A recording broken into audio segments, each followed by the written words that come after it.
Assalamualaikum warahmatullahi wabarakatuh dan selamat siang. Perkenalkan, nama saya Kadek Sutanata Wijaya dari kelas 2C D4 Administrasi Bisnis. NIM 452222059. Nah, pada hari ini saya akan membawakan materi tentang aliran kas dan penilaian investasi. Nah, untuk mempersingkat waktu, langsung saja kita melangkah pada pokok bahasan yang akan kita bahas dalam materi kali ini. Nah, adapun 3 pokok bahasan yang kita bahas, yang pertama itu pengertian kas, yang kedua aliran kas dalam investasi, dan yang ketiga metode penilaian investasi. Kita melangkah ke pokok bahasan pertama, yaitu pengertian kas. Nah, sebelumnya apakah teman-teman tahu apakah itu kas? Nah, kas merupakan salah satu aset keuangan yang paling liquid dan penting bagi perusahaan. Karena disebut penting karena kas dapat digunakan untuk memenuhi kebutuhan operasional sehari-hari perusahaan. Nah, adapun secara aliran kas atau yang kita sebut cash flow. Nah, yang pertama, pada abad pertengahan, pada zaman dahulu manajemen arus kas lebih sederhana dan seringkali dilakukan secara manual. Bisnis biasanya hanya mencatat aliran kas mereka secara kasar. Nah, pada abad ke-20, dalam perkembangan bisnis modern, manajemen arus kas semakin penting. Selama abad ke-20, dengan pertumbuhan perusahaan yang pesat, alat-alat dan teknik manajemen keuangan yang lebih canggih mulai digunakan, seperti anggaran kas. Nah, yang ketiga, perkembangan terkini. Dalam masa kini, manajemen arus kas terus berkembang dengan perusahaan menggunakan teknologi baru seperti kecerdasan buatan atau yang biasa disebut artificial intelligence dan analitik data untuk memprediksi arus kas masa depan dan membuat keputusan yang lebih baik. Selanjutnya kita membahas pokok bahasan kedua, yaitu aliran kas. Nah, dalam aliran kas ini ada yang disebut cash inflow dan cash outflow. Nah, cash inflow, apakah teman-teman sudah tahu apa itu cash inflow? Nah, cash inflow itu biasa kita sebut aliran kas yang masuk dalam perusahaan. Adapun aliran kas tersebut ada yang sifatnya terus-menerus atau rutin. Ini biasa didapat dari pendapatan dari penjualan tunai, penerimaan yang berasal dari piutang, dan lain-lain. Adapun kas masuk yang sifatnya tidak terus-menerus, seperti penerimaan modal saham dan bunga, penerimaan dividen, dan pendapatan sewa dari gedung. Adapun contoh-contoh dari cash inflow, yang pertama, penjualan barang atau jasa. Nah, kalau kita menjual barang atau membuka jasa, tentunya kita akan mendapatkan keuntungan. Nah, keuntungan itu bisa meningkatkan kas masuk ke dalam perusahaan. Yang kedua, penerimaan piutang. Nah, penerimaan piutang ini biasa berasal dari penjualan produk atau jasa, pembayaran cicilan, dan pembelian dari perusahaan lain ke perusahaan kita secara kredit. Dan yang ketiga, ada pencairan investasi.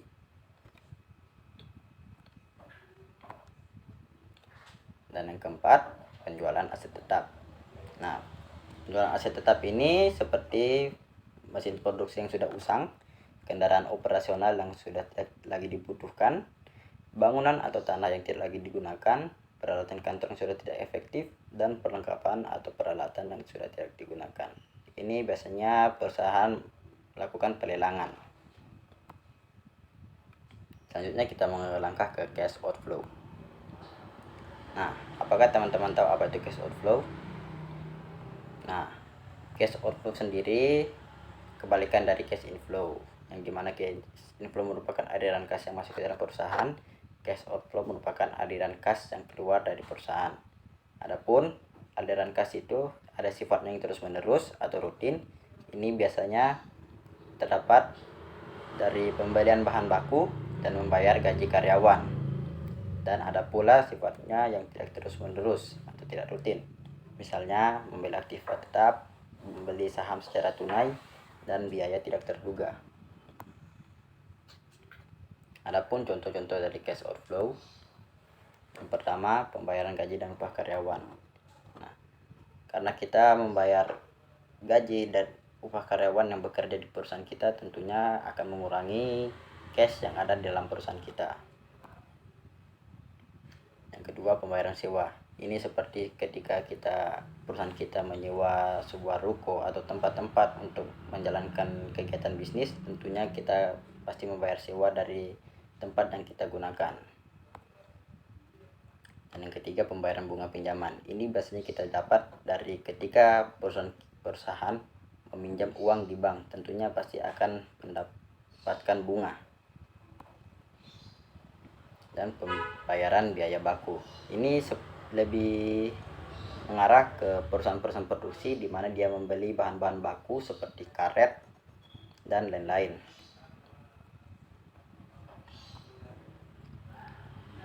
Tentunya laporan arus kas. Nah, laporan arus kas itu ada kegiatan operasi, kegiatan investasi,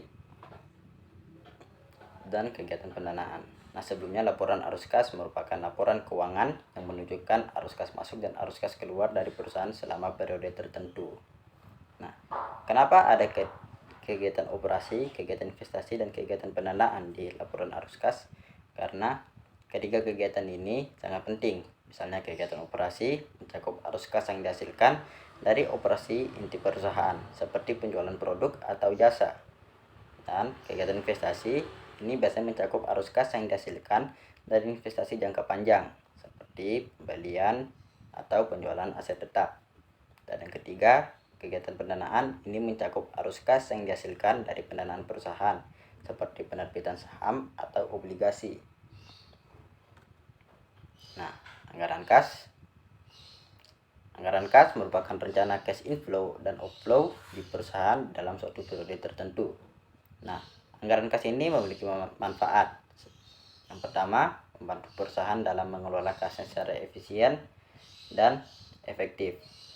Nah, di sini dengan membuat anggaran kas, perusahaan dapat memperkirakan arus kas masuk dan keluar selama periode tertentu. Ini memungkinkan perusahaan untuk mengelola kasnya dengan lebih baik dan meminimalkan risiko kekurangan kas. Dan yang kedua, membantu perusahaan dalam menghindari defisit kas. Ini dengan membuat anggaran kas, perusahaan dapat memperkirakan kebutuhan kas selama periode tertentu.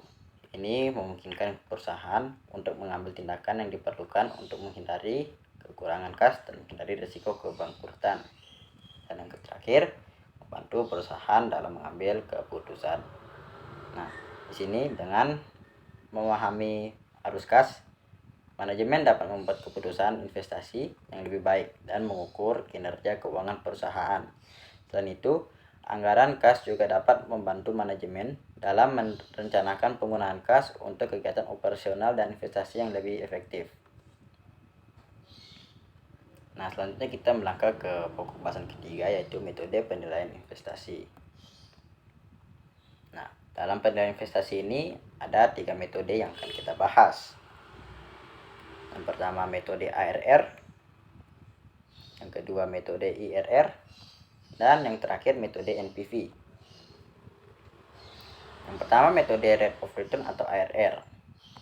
Nah, metode ARR merupakan metode penilaian investasi yang mengukur rata-rata pengembalian yang diharapkan dari suatu investasi. Nah, ARR akan diterima apabila ARR lebih besar bunga uang yang berlaku atau ARR lebih kecil bunga uang yang berlaku. Adapun rumus ARR itu ARR rata-rata laba setelah pajak dibagi rata-rata investasi dikali 100%. Nah, untuk lebih memahaminya kita menjawab contoh soal dari metode ARR. PT Aladin mendapatkan proyek yang memerlukan biaya investasi sebesar 500 juta dan dapat menghasilkan cash inflow sebesar 100 juta per tahun dengan usia ekonomi 10 tahun tanpa nilai residu. Hitunglah accounting rate return atau ARR proyek tersebut. Nah, langsung saja kita gunakan rumusnya yang tadi. ARR sama dengan rata-rata laba setelah pajak dibagi rata-rata investasi dikali 100%.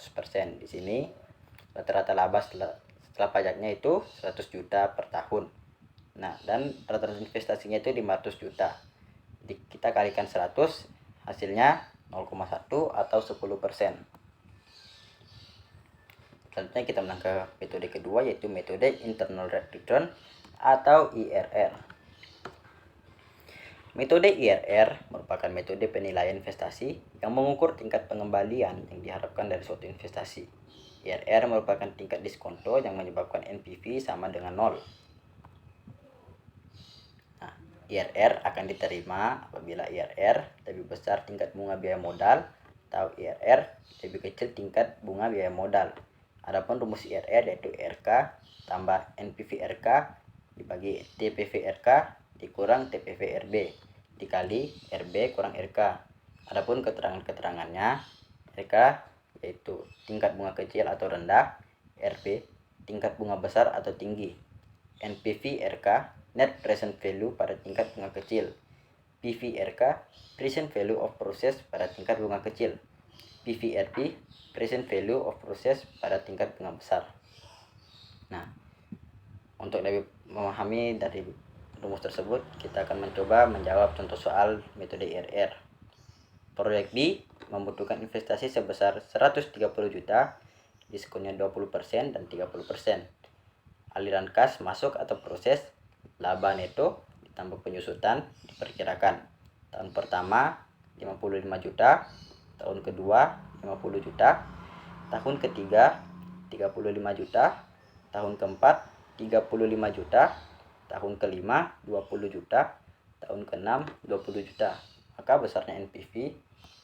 Nah, di sini teman-teman bisa menggunakan perhitungan NPV DR 20% dan 30% seperti pada tabel berikut. Nah, apabila sudah mendapatkan dari perhitungan menggunakan tabel berikut, kita bisa mengambil hasilnya, yaitu IRR 30% ditambah minus 13.680.000 per 128.710.000 dikurang 163.020.000 dikali 30% kurang 20%. Nah, sini IRR 30% ditambah minus 13.680.000 dikurang 22.390.000 dikali 10%. Maka didapat IRR 30% dikurang 6,11%. Hasilnya IRR sama dengan 23,89%.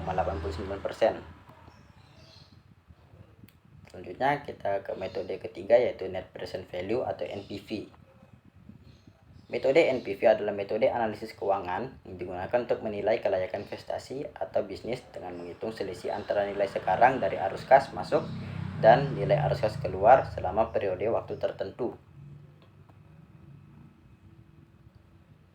NPV akan diterima apabila NPV lebih besar 0 atau positif, maka proyek layak diterima. Dan apabila NPV lebih kecil 0 atau negatif, maka proyek ditolak. Adapun rumus NPV yaitu IO tambah sigma N T sama dengan 0 AR per 1 ditambah R pangkat T. Nah, adapun keterangannya, IO nilai investasi atau outlays, AR aliran kas neto pada periode T, R yaitu diskon rate-nya, dan T jangka panjang proyek investasi.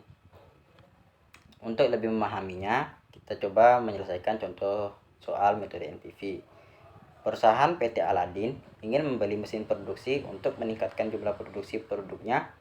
Harga mesin produksi yang baru tersebut adalah senilai 180 juta dengan suku bunga pinjaman sebesar 12% per tahun. Arus kas yang masuk diestimasikan sekitar 80 juta per tahun selama 5 tahun. Apakah rencana investasi pembelian mesin produksi ini dapat dilanjutkan? Hitunglah dengan metode NPV. Nah, sini kita langsung menggunakan rumusnya. Nah, pertama-tama kita harus mengetahui apa saja yang sudah ada. Yang pertama, diketahui harga produksinya sebesar 80 juta. I-nya atau diskon rate-nya yaitu 12%. Kita bisa gunakan desimal yaitu 0,12. Adapun arus kasnya yaitu sebesar 80 juta. Nah, yang tadi ditanyakan adalah NPV-nya.